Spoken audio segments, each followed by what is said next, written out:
누군가의 일상이 다른 누군가에게는 꿈이 되는 순간이 있습니다. 매일 아침 타는 지하철, 저녁에 들르는 편의점 하나, 한강공원에서 맥주 한 캔. 한국인이라면 눈 감고도 그릴 수 있는 그 평범한 풍경들이 지구 반대편 누군가에게는 평생 한 번쯤 꼭 와서 확인하고 싶은 버킷리스트라는 사실. 그 주인공입니다. 체코에서 온 커플 유튜버 마르틴과 루치카입니다. 두 사람은 평소 여행 브이로그를 운영하며 유럽 각지를 누벼왔는데요. 그 중에서도 한국은 오래전부터 꼭 한번 와보고 싶었던 나라였다고 합니다. K-팝이나 드라마 팬은 아니지만 스킨케어에 진심인 루치카와 소주가 궁금했던 마르틴. 이 두 사람이 마침내 11시간의 비행 끝에 서울 땅을 밟았습니다. 인천공항에서 입국해 영등포에 숙소를 잡은 두 사람. 11시간의 장거리 비행으로 완전히 녹초가 됐지만 루치카는 숙소에 짐을 던져두기가 무섭게 쇼핑몰로 향하겠다고 선언합니다. 왜냐고요? 한국 스킨케어를 직접 눈으로 확인해야 한다는 것이죠. 소비주의에는 반대하지만 스킨케어만큼은 예외라는 루치카의 발언에 마르틴은 그저 웃을 수밖에 없었는데요. 실제로 요즘 유럽 여성들 사이에서 한국 스킨케어는 단순한 화장품이 아니라 하나의 문화로 자리 잡고 있습니다. 한국의 10단계 피부 루틴이 유럽과 미국을 완전히 뒤집어 놓았다고 해도 과언이 아닌 것이죠. 쇼핑을 마친 두 사람이 다음으로 향한 곳은 한강공원이었습니다. Takhle to tady vypadá, takhle tady všichni chillujou. V křesílkách. Úterý večer. Úterý večer. A vlastně každý den, když je hezky. Kolik je? 10? Půl 10? 10. Tohle by měli udělat u A nás. mají to vychytaný. Přinesou se skládací stolečky, židličky, všechno si to přivezou na vozíku, mají tam s sebou světýlka na baterky. 화요일 저녁 10시 30분. 한국인이라면 너무나 당연하게 느끼는 한강공원의 풍경이 마르틴에게는 전혀 다른 세계였습니다. 평일 저녁인데도 사람들이 가득 나와서 각자의 폴딩 테이블과 의자를 펼쳐두고 맥주와 음식을 즐기는 모습. 마르틴은 우리나라에서도 이렇게 하면 좋겠다는 말을 반복하며 연신 고개를 끄덕였는데요. 실제로 체코에서는 이런 식으로 강변공원에서 자유롭게 음식과 주류를 즐기는 문화가 흔하지 않습니다. 한국은 어디서든 돗자리 한 장, 편의점 봉지 하나면 그 자체로 완벽한 쉼터가 되는 nará니까요. 그런데 이날 저녁 두 사람에게 또 하나의 새로운 경험이 기다리고 있었습니다. Tak právě hledáme něco, aby jsme se mohli vyndat dneska. Já nevím, to je nějaká pálenka z rýže, tuším, ne?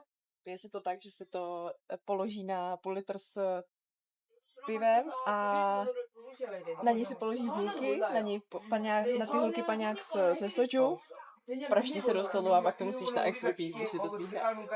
생전 처음 마주한 소주를 두고 마르틴은 나름대로 진지하게 공부를 해온 상태였는데요. 편의점에서 소주를 집어들고 어떻게 마시는지, 폭탄주는 어떻게 만드는지까지 직접 연구하는 모습이 꽤 진지해서 웃음이 납니다. 소주를 처음 맛본 마르틴의 반응도 재미있었는데요. 체코 보드카에 비해 훨씬 부드럽고 자극이 없다는 평가였습니다. 유럽의 독한 스피리츠에 익숙한 사람이 소주를 접하면 대부분 이런 반응을 보이는데요. 알코올 도수는 16도에서 25도 사이로 상대적으로 낮지만 끝맛이 깔끔해서 한번 빠지면 헤어나오기 어려운 것이 소주의 매력이기도 합니다. 다음날 아침 커피 한 잔으로 하루를 시작한 두 사람은 본격적인 서울 탐험에 나섭니다. 그런데 마르틴이 기다리는 올리브영 앞에서 루치카가 한참을 나오지 않는 상황이 벌어지는데요. No a teď čekám na Lucku, až vyleze z Oliviangu.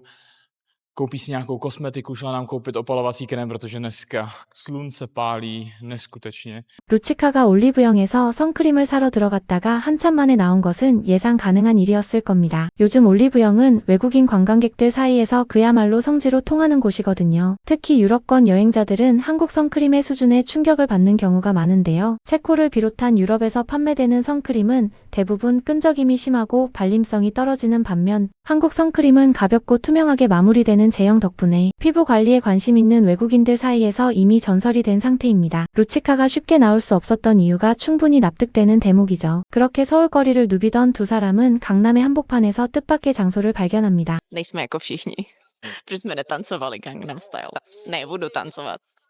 강남 한복판에 떡하니 서 있는 강남스타일 조형물. 두 사람은 강남스타일 춤을 추는 것만큼은 절대 하지 않겠다며 웃음으로 이 장면을 넘겼는데요. 는 꽤 인상적인 장소입니다. 대형 명품 브랜드 매장들과 초현대식 빌딩들 사이에 이런 문화적 상징물이 자연스럽게 자리하고 있다는 것 자체가 서울이라는 도시의 다층적인 매력을 보여주는 장면이기도 합니다. 두 사람이 강남에서 찾아간 다음 장소는 강남 한가운데 자리한 천년 고찰 봉은사였습니다. Zdobenej vlastně celý měsíc květen se tady slaví narozky Budhy, který se teďka blíží a je ozdobený tisícema takovýchhle luceren. Je to teda i zvláštní rarita tím, že vlastně je to uprostřed, je to v centru Soulu, v centru Gangnamu. Je to zachovalý historický chrám vlastně uprostřed džungle. 봉은사 경내를 가득 채운 형형색색의 연등. 5월 부처님 오신 날을 앞두고 수천 개의 연등으로 장식된 봉은사의 모습은 루치카의 눈을 완전히 사로잡았습니다. 현대적인 고층 빌딩 숲 한가운데에 이런 천년의 고요함이 그대로 살아 숨쉬고 있다는 사실에 루치카는 서울이라는 도시가 단순히 화려하고 바쁜 곳이 아니라는 것을 이 순간 처음으로 느꼈다고 하는데요. 실제로 봉은사는 서울 강남 한복판에 위치한 천년이 넘은 불교 사찰로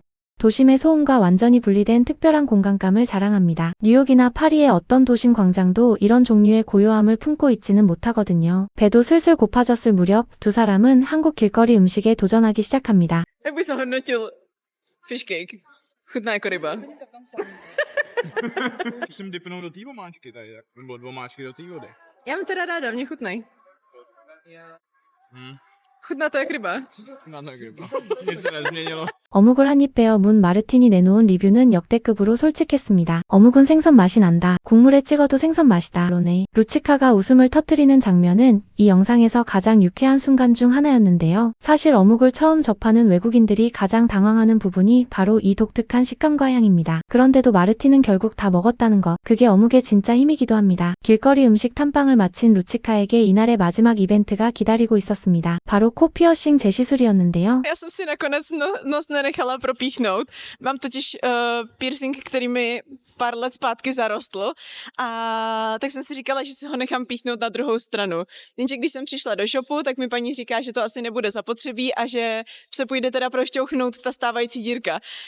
Byla jsem trošku skeptická, paní vypadala, že tomu rozumí, tak jsem ji nechala. Takže vzala, nacpala mi do té zarostlé dírky tupou tlustou jehlu. Byl to pocit asi jako kdybyste se snažili prostrčit špagetu uchem jehly. Tak strašně to bolelo. Nikdy v životě jsem nezažila horší bolest. Mám úplně nateklej nos. 코 피어싱을 재시술 받으러 들어간 루치카. 그런데 한국인 시술사 선생님이 새로 뚫는 것보다 예전 구멍을 다시 살리면 된다고 했고 루치카는 믿어보기로 했는데요. 그 결과는 인생에서 가장 큰 고통이었다는 것입니다. 스파게티를 바늘기에 밀어 넣는 것 같은 고통이라는 루치카의 표현이 압권인데요. 그러면서도 결국 코 피어싱 비용 대신 귀걸이 비용만 냈다며 돈을 아꼈다고 만족해하는 루치카. 아픔 속에서도 알뜰함을 잃지 않는 모습이 오히려 더 유쾌하게 느껴지는 장면이었습니다. 실제로 한국의 피어싱 가격은 유럽과 비교했을 때 절반 이하인 경우가 많아서 외국인들 사이에서 한국에서 피어싱하기는 이미 하나의 여행 코스처럼 자리를 잡고 있습니다. 마르틴과 루치카의 첫 서울 이틀, 드라마틱하게 충격을 받은 장면이 있었던 것은 아닙니다. 그냥 편의점에서 소주를 샀고 한강에서 캔 맥주를 마셨고 어묵을 먹었고 봉은사 연등을 올려다봤습니다. 그런데 그 평범한 하루하루가 체코에서는 절대 경험할 수 없는 것들이었습니다. 외국인들이 한국에 오면 가장 먼저 빠져드는 것은 화려한 관광지가 아니라 우리에게는 그냥 일상인 것들이라는 사실. 그게 이 두 사람의 영상이 조용히 전해주는 메시지인 것 같습니다.